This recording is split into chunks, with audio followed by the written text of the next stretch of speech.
Bismillahirrahmanirrahim. Assalamualaikum warahmatullahi wabarakatuh. Anak-anak semuanya, sebelum memulai pembelajaran hari Selasa tanggal 19 Januari ini, kalian simak dulu apa yang Ibu sampaikan lewat video ini, karena ini bentuk evaluasi dari pembelajaran kemarin hari Senin ya, hari Senin tanggal 18. Yang pertama, kemarin ada 3 tugas. Yang pertama tentang melukis senja itu ya, yang kedua IPS, kemerdekaan itu, kemudian yang ketiga adalah bahasa Indonesia, Ibu campur dengan PLBJ ya, karena tentang pancoran. Nah, yang pertama adalah tentang melukis senja. Kalian sudah paham kan sekarang apa inti dari melukis senja? Jadi intinya adalah kita biar lebih berempati, bersimpati tentang keadaan yang ada di sekitaran kita, karena macam-macam keadaan orang-orang yang ada di sekitaran itu, bahkan keadaannya tidak lebih baik daripada kita itu banyak gitu kan. Nah, mereka itu butuh penguatan, dari kita tuh butuh support gitu. Makanya kemarin Ibu kasih contoh yang siswa kelas 6 beberapa tahun lalu kan, kakak kelas kalian yang dia mendapat musibah dari Allah gitu ya. Nah, dia tuh butuh penguatan dari kita, termasuk dari Ibu. Jadi ketika Ibu main ke rumahnya, dia seneng banget gitu. Oh, seneng banget bisa ketemu lagi. Nah, itu namanya melukis senja. Jadi kita menghadirkan senyum lagi gitu, sesuai di lagunya itu kan. Izinkan ku lukis senja gitu kan, mengukir namamu di sana, mendengar kamu bercerita, menangis tertawa. Jadi dengarkan keluh kesahnya, nangisnya, cerianya, tertawanya, biar dia juga terhibur ya. Kita sebagai, katakanlah kita banyak memiliki kesempurnaan dari Allah gitu kan, kita harus lebih peka terhadap lingkungan, menghadirkan rasa simpati, rasa empati gitu kan. Nah, kemarin kalian sudah mengirim foto dan rata-rata itu mengirim foto dengan keluarga kan. It's okay, tidak apa-apa, tetapi hakikat dari melukis senjanya itu jangan sampai hilang. Dalam artian, kalau misalnya kalian memakai foto dengan orang tuamu, ya jangan foto yang lagi selfie juga gitu loh. Yang lagi selfie, yang lagi jalan-jalan, kemudian kamu tulis di sana hashtag melukis senja. Aku akan menemanimu, kamu tidak sendiri gitu kan. Aku mengerti perjalanan hidup yang kau lalui. Nah, itu biar dapat aku mengerti perjalanan hidup yang kini kau lalui gitu. Biar dapat rasanya ya, minimal fotonya itu orang tuamu ketika sedang bekerja, sedang berjuang, pas lagi pakai jaket Gojek misalnya. Atau enggak, kemarin ada tuh yang orang tuanya itu punya warung ya, punya warung, kemudian juga lagi jualan, kamu foto pakai tulisan aku mengerti perjalanan hidup yang kau lalui, kau tak sendiri gitu misalnya, atau apa. Itu baru dapat rasa fotonya gitu loh, ngerti nggak? Jadi bukan lagi liburan, lagi selfie, lagi gitu atau apa, enggak, itu nggak dapat itu melukis senjanya. Nah, nanti akan ada beberapa anak yang Ibu minta foto ulang biar dapat feel-nya, karena Ibu mau gabungin menjadi satu video, nanti pakai backsound-nya yang punya Budi Doremi itu, jadi tapi biar ada rasanya gitu loh ya. Karena kan melukis senja itu kita peduli terhadap orang-orang di lingkungan yang dari perekonomiannya, dari perjuangannya, atau enggak dia memiliki kelainan dari badannya, disabilitas gitu kan, macam-macam ya, dalam artian nggak sempurna gitu badannya itu. Nah, itu membutuhkan penguatan dari kita. Yang pertama. Yang kedua, yang kemarin IPS itu biasakan ya juga untuk pelajaran yang lain. Jadi pakai strip-strip. Kalau misalnya Ibu minta 3 ya pakai strip ke bawah, minta 4 pakai strip ke bawah gitu ya, biar rapi.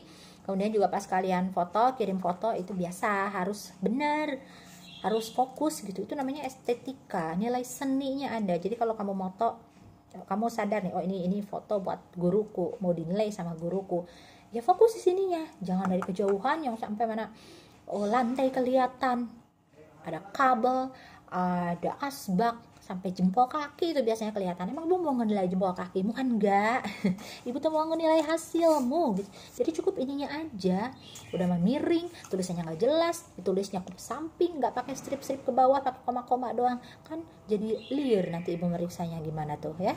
Jadi kamu pertamanya dari estetika dulu, baru nanti timbullah etika gitu loh ya, karena ini untuk guru saya, ini mau dinilai oleh guru saya gitu. Nah, kemudian Ibu kemarin evaluasi yang nomor terakhir, kayaknya kamu ada yang berdiskusi deh, ada yang minta jawaban deh, karena jawabannya biasa nyeples sama banget. Ibu nggak suka kalau kamu nggak ngerti, kalau kamu kurang paham, tanyain sama Ibu. Kalau kamu boleh nggak diskusi sama orang lain, sama temanmu boleh diskusi, tetapi diskusi itu untuk menanyakan maksudnya, ini apa ya maksudnya nomor 5 gitu. bukan meminta jawaban. Dan kamu menulis dengan mudahnya, ngerti juga belum tentu. Ya, ibu tidak suka seperti itu. Jadi kemarin tuh ada yang jawabannya itu kemerdekaan apa yang itu loh, pakai masker itu. Apakah memakai masker itu merupakan salah satu untuk menjaga Indonesia dari biar tetap merdeka gitu kan? Kalau nggak salah pertanyaannya, kamu jawabnya ya, karena itu bagian dari kemerdekaan gitu, bagian dari menjaga kemerdekaan. Itu mah bukan alasan, itu mah dibalikin lagi ke soalnya gitu ya. Nah, kemarin kamu ada yang jawabannya itu meninggal gitu lah di akhir-akhirnya itu sama banget jawabannya. Ibu yakin tuh pasti kamu minta jawabannya, ibu tahu, dan nggak boleh kayak begitu. Kalau kamu nggak ngerti, tanya sama gurumu, tanya sama orang tuamu, oke?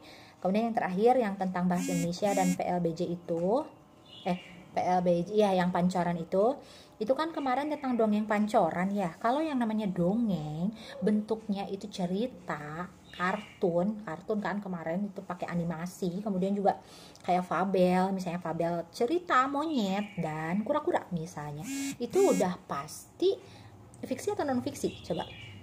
Kalau itu udah pasti fiksi.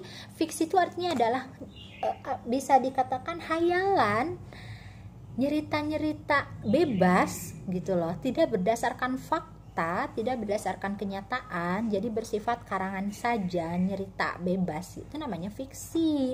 Sama kayak kemarin yang pancoran itu, emang itu kebenarannya dapat dibuktikan atau memang peristiwanya terjadi seperti itu? Kan tidak gitu ya. Kecuali kalau misalnya kayak di buku pelajaran misalnya materi tentang tata surya, tentang IPA, atau misalnya sejarah kemerdekaan 17 Agustus tahun 45 misalnya, itu kan udah jelas itu memang perjalanannya seperti itu. Nah, itu baru namanya non fiksi, dalam artian kenyataan ya. Buku-buku pelajaran atau enggak, ini sistem pendidikan nasional, ini udah pasti ini non fiksi, ini kan nyata. Tapi kalau misalnya dongeng Putri Salju, legenda Sang Kuryang, itu mah belum tentu buktinya seperti itu kan. Berarti itu hanya sekedar hayalan saja. Berarti itu namanya adalah fiksi. Oke, bisa dipahami. Kemudian yang kedua, yang tentang kesimpulan dan amanat, ibu minta tolong sama kalian bahwa kesimpulan dan amanat itu berbeda. Amanat itu ya pesan. Kalau kesimpulan itu isi cerita yang tadinya banyak, kamu bikin jadi simple dengan kata-katamu sendiri gitu loh ya. Yang asalnya kalau dalam tulisan misalnya 4 paragraf, kamu bikin cuma jadi 1 paragraf. Tapi bukan berarti menulis ulang, bukan, pakai kata-katamu sendiri, belajar aja kayak begitu, pakai kata-katamu sendiri, itu namanya kesimpulan. Ada beberapa siswa yang menjawab dengan kurang tepat kemarin ya kesimpulannya, jadi sama dengan amanat, itu beda. Amanat itu pesan, kesimpulan itu adalah inti dari cerita. Oke, bisa dipahami. Kemudian yang terakhir adalah watak. Kemarin ada pertanyaan, tuliskan watak dan sebutkan, tuliskan tokoh dan sebutkan wataknya. Kalau tokohnya ada 4, maka wataknya juga tokoh A wataknya apa, tokoh B wataknya apa, tokoh C wataknya apa gitu. Nggak bisa kalau tokohnya ada 4, kamu tulis wataknya nggak jelas, ini punya siapa nih, baik, buruk, protagonis, antagonis, itu nggak jelas itu punya siapa, kan beda-beda. Dan lagi, kalau baik itu dituliskan baiknya apa. Baik itu kan macam-macam. Misalnya, tokoh A, wataknya baik. Baiknya apa? Tulis misalnya, peduli terhadap sesama, adil, bijaksana, suka menolong, banyak membantu orang. Nah, itu baru dituliskan baik buruknya. Kalau buruk ya apa? Misalnya curang, jahil, tukang bohong, atau apa gitu. Ya, bisa dipahami ya. Hari ini rencananya nanti ibu akan memberikan evaluasi yang seperti kemarin. Memberikan 1 buah cerita, kemudian kamu ambil unsur intrinsiknya seperti watak, tokoh, amanat, kesimpulan, dan lain-lainnya. Setelah ibu memberikan materi, setelah ibu memberikan penguatan lewat video ini, ibu mau lihat apakah ada perubahannya atau tidak. Ingat, tidak ada menanyakan jawaban sama temanmu. Kalau kamu tidak mengerti, tanyakan kepada gurumu. Berdiskusi sama temanmu boleh, tapi bukan berarti meminta jawaban.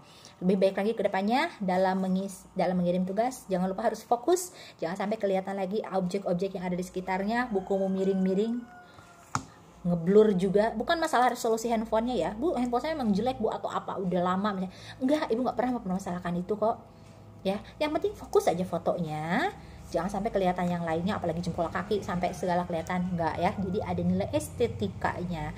Oke anak-anak, lebih semangat lagi belajar hari ini, dan nanti ibu akan umumkan nilai-nilainya di WA group, termasuk juga yang tidak mengirimkan kultum waktu hari Jumat kemarin. Siap-siap akan melaksanakan tugas yang lebih berat daripada hari Jumat. Ayo, lagian kenapa nggak dikerjain kan? Itu kan tugas mudah banget, ibu cuma minta voice note-nya doang kan? Kenapa kamu nggak ngirimin?